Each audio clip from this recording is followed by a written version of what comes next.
Alrighty, Super Rugby first round kicks off this weekend, starting on Friday evening, and we have the Southern Derby for the perfect start to the weekend with the Highlanders at home against the Crusaders. So let's have a look at how they line up.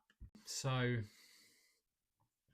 tough times for to be a Highlanders fan. Uh, they've just lost Fabian Holland to a season-ending injury. We know Dylan Pledger was ruled out already. I think it was an ACL injury. In fact, we can probably check here. Dylan Pledger ACL. So really tough times. And then you look at there's a bit of um, a worry around the coaching setup and will Jamie Joseph go to the All Blacks?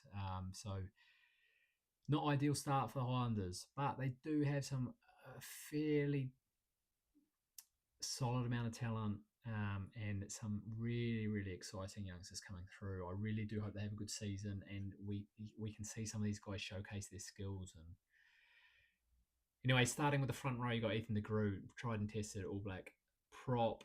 Youngster Jack Taylor in there with Angus Ta'avao, who's been around the block. So it's a decent front row, to be fair. The locking pair, big drop down when you compare them to the Blues and the Chiefs and the Crusaders. Oliver Haig, Mitch Dunshee. Number 6, Te Kamaka Howden, and I fancy him. I fancy him to put his hand up. We need a number 6 in New Zealand to put their hands up. I know Parker was a big man last season for the Chiefs. He got into the All Blacks, but he didn't really take that opportunity, in my opinion, with two hands. So we need another 6. Howden, I think it's his second season now for the Highlanders. His favourite player, I think, is Jerome Kano, from what I've seen. So let's see him channel his inner Jerome Kano and start, dominating for the Highlanders. Sean Withy, captain, another exciting one, up and coming, co-captain, at 7. Lucas Casey, this is a big one. So Lucas Casey, a youngster, he's been selected at 8 for his first cap for the Highlanders after just having a really good season for the Otago NPC team. Now, he's a little bit undersized. He's a little bit lightweight for the 8 spot. So it'll be interesting to see how he goes there. They weren't moving Sean Withy from 7, so they clearly just want to get him in there, and they've thrown him in at 8. So, look, it's going to be interesting to see how he goes. Hopefully he lights up the Super Rugby as well. But yeah, that's going to be interesting to see how he goes there. Number 9, Fakatava. Everyone knows Fakatava, how good he is. Just super solid. Cameron Miller, youngster, young 10. Again, he's been thrown in the conversation about up-and-coming 10s in New Zealand, whether he takes the next step. We will see. He needs to. It's a big season for him. He needs to really cement his spot as the Highlanders number 10, and a really good 10 in the country before Josh Jackham comes down next season. The wingers, Jonah Nareki and Caleb Tangitau, and the latter, Tangitau, had a great season last year, just absolutely electric. Made the end of season tour with the All Blacks 15. Was very unlucky not to get called up to the All Blacks. A lot of people felt he should have been there, me included. He deserved the crack. So I'm really keen to see how he goes this season. Just a super exciting player. Timothy Tavatavanawe, cruelly short season last year. Will be great to see him back to his barnstorming best. So good in the breakdown as well. Co-captain with Sean Withy. So it's going to be nice to see him back. And, hopefully he gets back to his best and he just further cements himself as, in that All Blacks fold and in that All Blacks conversation.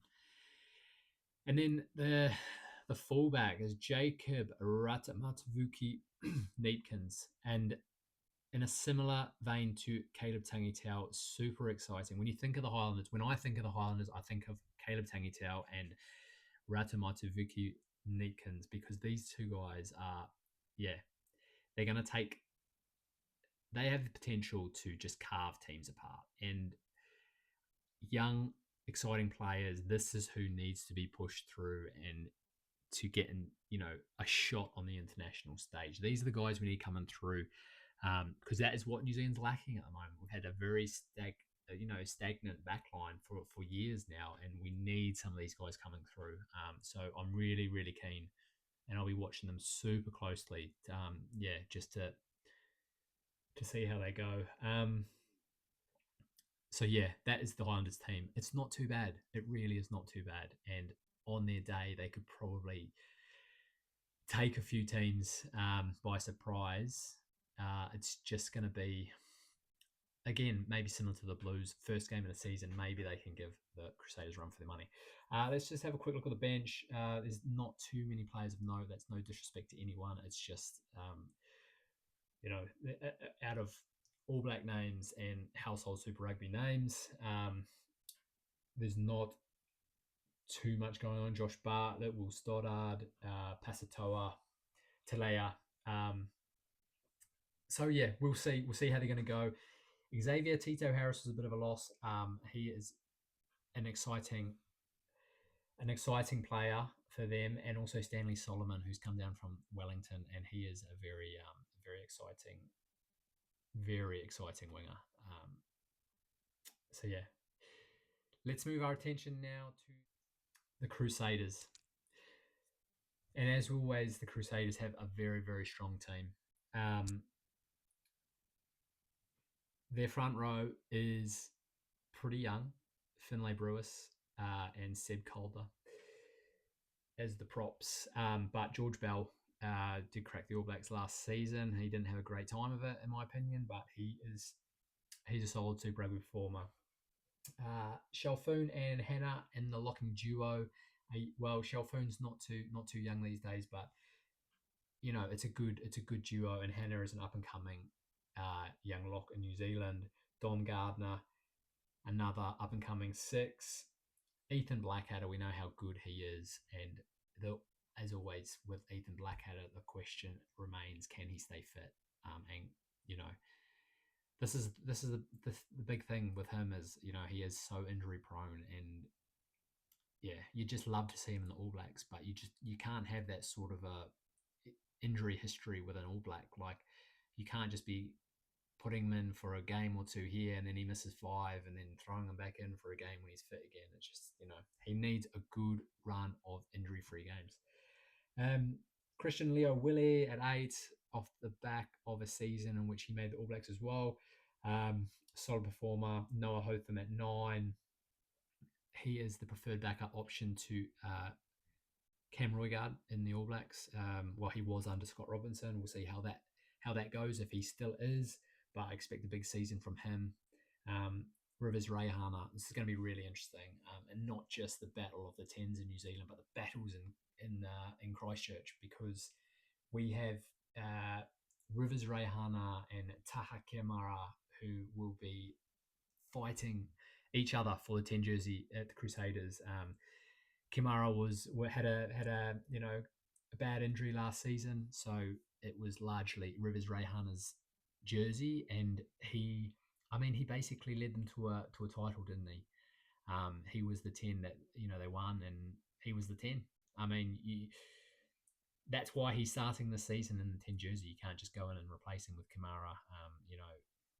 He deserves the 10 jersey to start the season, and then we'll see. And it's down to Kamara to, when he does get a crack to play the best he can to make his claim. The wingers, Lester Fainga'anuku and Sevu Reece. Fainga'anuku is going to be so interesting this season. We know how many positions he can play. He played a bit of flanker in France. He played centre. He's a winger as well. You can move him anywhere, and by the sounds of it, they will be looking at him as a hybrid player. So I imagine we're going to see him switching positions in the flanker role, in the centres. That's going to be, really, really fun to watch. He is like the perfect bench player for the All Blacks, just with his utility and his ability to fit in anywhere. Sevu Reece, he's, he is what he is. He's a Super Rugby player. He's exceptional. He's not who I want to see getting into the All Blacks this season, though. And he's going away either. Sevu Reece has signed with Perpignan for the next season, and so has Braden Ennor. So Braden Ennor's on the way out of New Zealand rugby as well, and he's in the centres with David Havili, who was the captain of the Crusaders, and you've got Che Bihaki at fullback. Now, the real strength of the Crusaders this week comes from the bench, because have a look at that bench. Cody Taylor, All Blacks hooker. George Bower, an All Blacks prop. Fletcher Newell, starting All Blacks prop.